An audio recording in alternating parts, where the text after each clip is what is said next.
இதெல்லாம் ஒன்றும் சேர்க்க முடியாது. சரி, பைத்துல் இது அந்த காபா வேற, இப்ப இந்த காபா வேற. இது கண்ணியமான வீடாகிய காபாவை, வீடாகிய காபா. இப்ப நீங்க வாழக்கூடிய வீடு அது மிருகங்கள் வாழக்கூடிய இடம் காபா. அல்லாவே பிரிச்சு பேசுகிறான், பைத்துல் ஹராமாகிய காபாவை. பைத்துன்னா வீடு, புனித வீடாகிய காபாவை.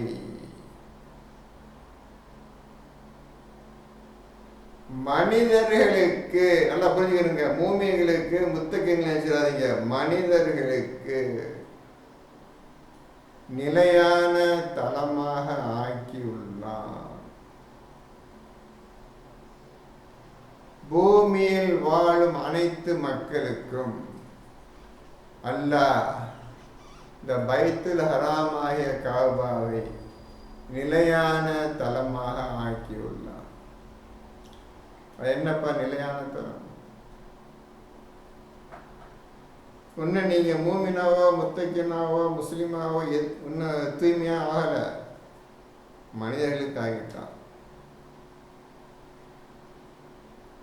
எதை? பைத்துல் ஹராம காபாவை நிலையான தலம், பெர்மனன்ட் பிளேஸ், எப்பொழுதும் இருக்கக்கூடிய இடம், அந்த புனிதமிக்க வீடாகிய காபா. என்ன சொல்ல போகின்றீர்கள்?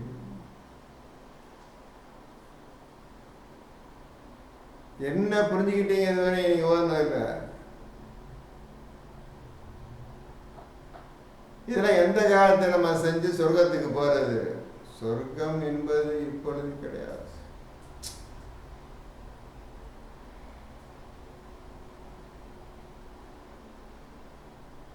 இதுதான் அல்லாஹ் சொல்றேன், எல்லாம் நான் செய்யறேன், நான் செய்யறேன், நான் செய்யறேன், நான் செய்யறேன்னு சொல்றோம்.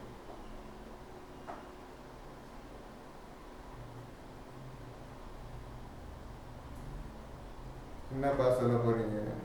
என்னப்பா நிலையான தரம்? எல்லா மனிதர்களுக்கும்பா இது. இன்னைக்கு உலகத்துல 700 crores அவ்வளவு பேருக்கு நிலையத்தலம்பா. எது? பைத்துல் ஹராமே காபா. சரி, அடுத்த எப்படி? புனிதமான மாதங்களையும், புனிதமான மாதங்களையும். புனிதன்ற அர்த்தம் தெரியாது, எந்தெந்த மாதங்கள் புனித மாதங்களோ அதுவும் தெரியாது, என்ன விஷயங்களே தெரியாது.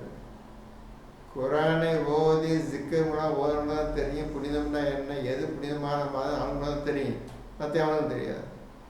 அடுத்தது இந்த மாதங்களையும், அது நிலையான தலம், புரிஞ்சுக்கணும், அது நிலையான தலம். பிராணிகளையும், புனிதமான பிராணிகள். எது புனிதமான பிராணி? எது புனிதமான பிராணி?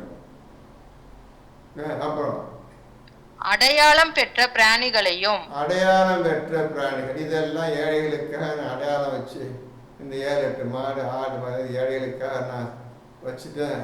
இது அடையாளம் பெற்ற பிராணிகள்.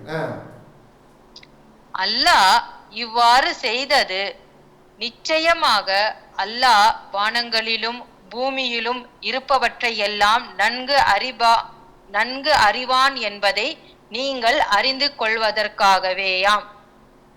இந்த 4 விஷயத்திலே நீங்க பெர்மனன்ட் பிளேஸ், உங்களுக்கு நிரந்தர தரம். இந்த 4 விஷயங்களை அல்லாஹ் ஏற்படுத்தி எதற்காக என்றால், அல்லாஹ் வானங்கள் பூமி ஆகியவற்றின் படியும், அல்லாஹ் வானங்களிலும் பூமியிலும் இருப்பவற்றை எல்லாம் நன்கு அறிவான் என்பதை நீங்கள் அறிந்து கொள்வதற்காகவேயாம். இந்த வானங்கள் பூமி உள்ள இருப்பவற்றையெல்லாம் அல்லாஹ் நன்கு அறிவான். எல்லாவற்றையும் பார்த்து கொண்டும் அறிந்து கொண்டிருக்கின்றான் என்ற விஷயம் உண்மைதான் என்று அறிந்து கொள்வதற்கு இந்த மேலே கூறிய 4 விஷயங்களையும் நீங்கள் செய்தாக வேண்டும். அந்த 4 விஷயங்களையும் நீங்கள் செய்தால், ஆமாம் அல்லாஹ் பார்த்துட்டு இருக்கிறான்னு நான் தெரிஞ்சுக்கிட்டேன், யாவற்றையும் பார்த்து கொண்டிருக்கின்றான் என்று அறிந்து கொண்டேன் என்பதை நீங்கள் உலமாற சொல்வீர். உங்களுக்கு ஆதாரத்தை சொல்கிற அந்த 4 விஷயத்தை நீ செய்தால் நிச்சயமாக நான் அனைத்தையும் வானங்களிலும் பூமியும் அனைத்தையும் பார்த்து கொண்டிருக்கின்றேன் என்பதை நீ அறிந்து கொள்வாய். இதை வைத்து தான் நான் உன்னை கவனிச்சிட்டு இருக்கிறேன்னு சொல்லுகிறேன். அந்த விஷயம் செய்யாதனால இன்னைக்கு அல்லாஹ்வுக்கு பயப்படாமல் எல்லாரும் சும்மா பேருக்கு அல்லாஹ் சொல்லிக்கிட்டு வாழ்க்கை போயிட்டு தீர்க்க முடியல. புரிஞ்சுக்கிட்டீங்களா? என்ன காரணத்துக்காக 4 விஷயம் புரிஞ்சுக்கிட்டீங்களா? சொல்லுங்க, என்ன காரணத்துக்கு 4 விஷயம்?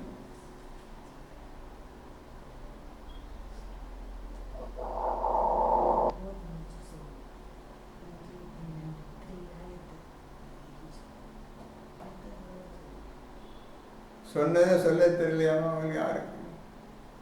சொல்லி கொடுத்ததை சொல்லுங்கன்னு சொன்னா சொல்ல தெரியல.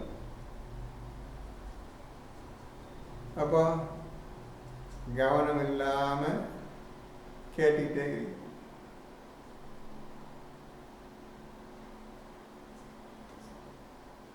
அவசரப்படுத்த முடியவே இல்லை. போட்டு சரிம்மா, அடுத்தபடி. நிச்சயமாக அல்லாஹ் அனைத்து பொருட்களையும் நன்கு அறிபவன். 98 அறிந்து கொள்ளுங்கள், நிச்சயமாக அல்லாஹ் தண்டனை கொடுப்பதில் கடுமையானவன். மேலும் நிச்சயமாக அல்லாஹ் மன்னிப்போனும் பெரும் கருணையாளனும் ஆவான். 99 நம் தூதை எடுத்து கூறுவதே அன்றி இத்தூதர் மீது வேறு கடமை இல்லை.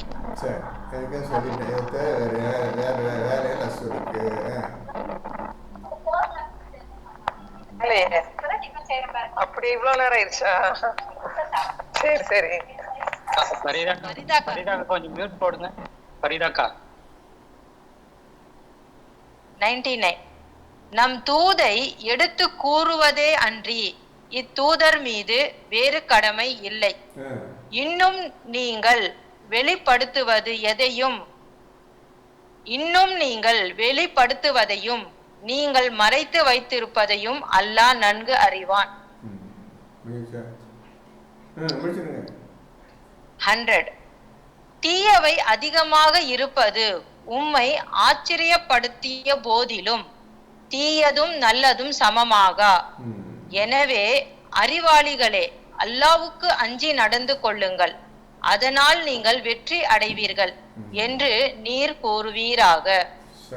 இதுவரை முடிச்சுக்கலாம். எக்கச்சக்க உலகம் பூரா கெட்டதா நினைச்சிருக்குது. அதனால எந்த பக்கம் கெட்டதுதான். நீங்க அறிவுள்ளவனா இருந்தீங்கன்னா அந்த பக்கம் போகாதீங்க. உங்களை தடுத்துக்கிறங்க. அல்லாஹ்வுக்கு பயந்து இன்ஷா அல்லாஹ் பேசினில்லை. அடுத்த வாரம் சந்திப்போம். இது 2வது பயம் பேச முடியலன்னால அல்லாஹ் கிருபையில இப்போ சொன்ன நிறைய விஷயங்கள் பேசியிருக்கிறேன். நீங்கள் தான் சிந்திச்சு நல்ல பதில் சொன்னீங்கன்னா மனசுக்கு சந்தோஷமாக இருக்கும். சரி, பேசுனதுக்கெல்லாம் சிந்திச்சு பதில் சொல்லிட்டாங்கன்னு சந்தோஷப்படுவேன். மற்றபடி எனக்கு என்ன இருக்கணும் இருக்குது. படிச்சுடுவாங்க, எல்லாம் படிச்சுடுவாங்கம்மா. வைக்கிறேன். பேசினில்லா அல்ஹம்துலில்லாஹி ரப்பில் ஆலமீன்.